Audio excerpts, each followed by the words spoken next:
اعوذ باللہ من الشیطان الرجیم بسم اللہ الرحمن الرحیم ناظرین السلام علیکم۔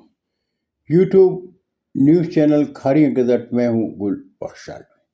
آج کا کالم بعنوان ڈرامہ بازی کی کیا ضرورت ہے۔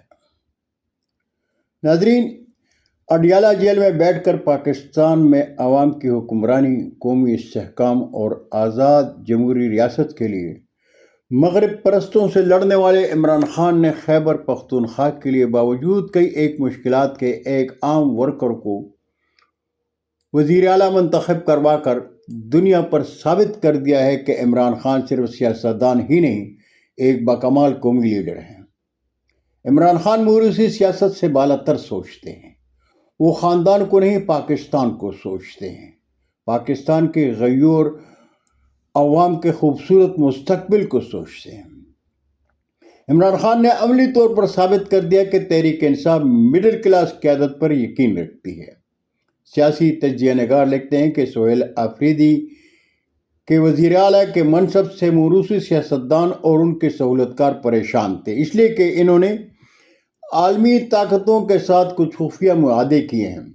یہ لوگ سابقہ فاٹا کو ایک نئی جنگ کی طرف لے جانا چاہتے ہیں۔ فاٹا کی سرزمین معدنی وسائل سے مالا مال ہے۔ مغرب کے پرستار چاہتے ہیں کہ فاٹا کو خیبر پختونخوا سے الگ کر کے معدنی وسائل پر براہ راست کنٹرول حاصل کیا جائے۔ اس طرح امریکہ کے ساتھ معدنیات کے حوالے سے جو ڈیل کی گئی ہے، اس پر آسانی سے عمل درآمد ہو سکے گا۔ لیکن سہیل آفریدی کباب میں ہڈی بن سکتے ہیں، اس لیے کہ سہیل آفریدی کا تعلق فاٹا سے ہے اور وہ کبھی بھی نہیں چاہیں گے کہ فاٹا کو خیبر پختونخوا سے الگ کیا جائے۔ انہی وجوہات کی بنیاد پر مغرب کے پرستار پریشان ہیں، اس لیے کہ سہیل آفریدی کے وزارت اعلیٰ میں وہ ان کے خفیہ منصوبوں کو پایہ تکمیل تک نہیں پہنچنے دیں گے۔ معدنی وسائل پر عوام کو ان کا حق دلائیں گے، وہ بیرونی طاقتوں کے دباؤ کو رد کر دیا کریں گے۔ محمد سہیل آفریدی قبائلی علاقے کے غریب گھرانے سے تعلق رکھنے والا ایک تعلیم یافتہ نوجوان ہے۔ آج اس کو ریاست دہشت گرد اور اسمگلر قرار دے رہی ہے۔ یہ وہی ریاست ہے جس نے پاکستان کو ایٹمی طاقت بنانے والے عظیم سیاستدان ڈاکٹر عبدالقدیر خان کو بھی غدار کہا تھا۔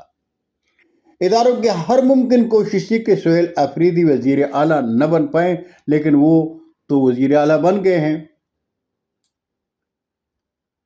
فاٹا سے منتخب ہونے والے پہلے وزیر اعلیٰ محمد سہیل آفریدی نے صوبائی اسمبلی میں اپنے پہلے خطاب میں کہا، میں احتجاجی سیاست کا چیمپئن ہوں، میرے پاس کھونے کے لیے کچھ بھی نہیں۔ وزارت اعلیٰ کی کرسی میرے لیڈر کی امانت ہے، کوئی غلط فہمی میں نہ رہے، میں جو تھا وہی رہوں گا۔ محمد سہیل آفریدی نے خبردار کیا کہ اگر عمران خان کو خاندان اور تحریک انصاف کی مشاورت کے بغیر اڈیالہ جیل سے کہیں اور منتقل کیا تو پورا پاکستان جام کر دیں گے۔ ادارے یاد رکھیں، ملٹری آپریشن کبھی بھی مسئلے کا حل نہیں۔ دنیا مذاکرات کی طرف جا رہی ہے، آج بھی میرے دیش کے لوگ شہید ہو رہے ہیں، تو ایسے آپریشن کا کیا فائدہ؟ محب وطن قبائل کو اعتماد میں لینا ہوگا، افغان پالیسی پر نظر ثانی کرنا ہوگی۔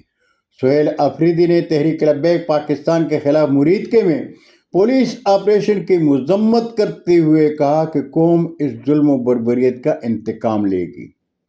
وزیر اعلیٰ سہیل آفریدی کے خطاب سے قبل سابق وزیر اعلیٰ خیبر پختونخوا علی امین گنڈاپور نے کہا، ہمارے عظیم قائد عمران خان کی رہنمائی میں عوام کی حکمرانی، جمہوریت کی شادابی اور قومی استحکام کے لیے ہماری جدوجہد جاری رہے گی۔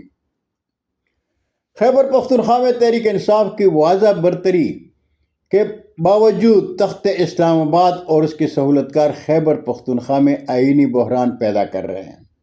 خیبر پختونخوا کے گورنر فیصل کریم کنڈی نے وزیر اعلیٰ کا پیر کو ہونے والا انتخاب غیر آئینی قرار دیتے ہوئے کہا کہ جب تک علی امین کا استعفیٰ منظور نہیں ہوتا، وزیر اعلیٰ کا انتخاب غیر آئینی ہوگا۔ اپوزیشن لیڈر نے سہیل آفریدی کے انتخاب کو عدالت میں چیلنج کر کے چیلنج کرنے کا بھی اعلان کیا۔ تحریک انصاف کے صوبائی صدر جنید اکبر اور پارٹی کی قانونی ٹیم کی رکن نعیم حیدر پنجوتا کا کہنا ہے کہ جعلی گورنر نے واردات ڈالنے کی کوشش کی ہے۔ آئین نے گورنر کو اعتراض لگا کر مسترد کرنے کا کوئی اختیار نہیں دیا۔